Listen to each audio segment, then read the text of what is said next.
মানে স্তব্ধ হয়ে যাওয়ার মতো সংবাদ। 3 ভাইয়ের লেখা ছিল একসাথে তাদের শেষ কাজ কমপ্লিট হবে। 3 ভাই মানে সৌদি আরবে গেছে নিজের অবস্থার পরিবর্তন করার জন্য, পরিবারের অবস্থার পরিবর্তন করার জন্য। রুবেল নামের একটি ছেলে সেখানে একটি দোকানে কাজ করতো, হয়তো সেই দোকানদারের মালিকের অনুমতি ব্যতীত একটি নাকি বার্গার খেয়েছে। সে বার্গার খাওয়ার ফলে সেই মালিকটা রেগে গিয়ে তাকে প্রচণ্ড পরিমাণে আঘাত করেছে, এবং এমন আঘাত করেছে যে তাকে হাসপাতালে নিয়ে যাওয়া লাগছে, এবং হাসপাতাল থেকে বলা হয়েছে যে রুবেল আর নাই।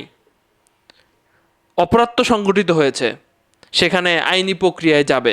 আমি কিছু কমেন্ট পড়লাম, ওই এমন পোস্টের নিচে কিছু কমেন্ট পড়লাম। অনেকেই বলছে যে সৌদিতে তো এমন হওয়ার কথা না, সেখানে কত কত খাবার নষ্ট হয়, সর্বোচ্চ পুলিশ ডাকবে বা এই সেই করবে, কিন্তু এমন আঘাত করবে একটা বার্গারের জন্য অনেকে বিশ্বাস করছে না। অনেকে বলছে উট অনেক খাবার নষ্ট করে, এরা অনেক খাবার নষ্ট করে, এমনটা তো করার কথা না।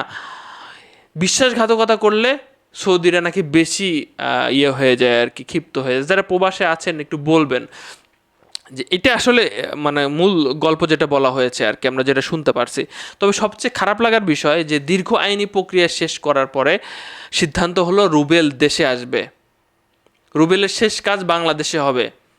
2 ভাই এলাকা থেকে বিমানবন্দরে যায় হাজির। রুবেলকে গ্রহণ করে অ্যাম্বুলেন্সে তোলা হলো। মাঝপথেই আরেকটা গাড়ি ওই অ্যাম্বুলেন্সকে আঘাত করলো, এবং সেইখানে 2 ভাই না ফেরার দেশে চলে গেল। 3 জন, 2 জন মনে হয় আপন মায়ের পেটের, আরেকজন মনে হয় মামাতো না ফুফাতো, এরকম।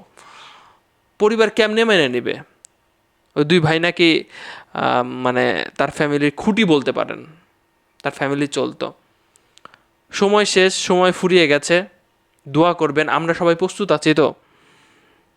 আর এখানে সৌদিতে সেই দোকানদারের কতটুকু সাজা দেওয়া সম্ভব হয়েছে প্রশ্ন থাকে আমার মনে, যে একজন বাংলাদেশিকে এভাবে আঘাত করে দুনিয়া থেকে বিদায় করে দেওয়া হলো। আর বাংলাদেশের সরকার অবস্থা কি বলবো। প্রস্তুত আছি তো আমরা, যখন তখন ডাক আসতে পারে।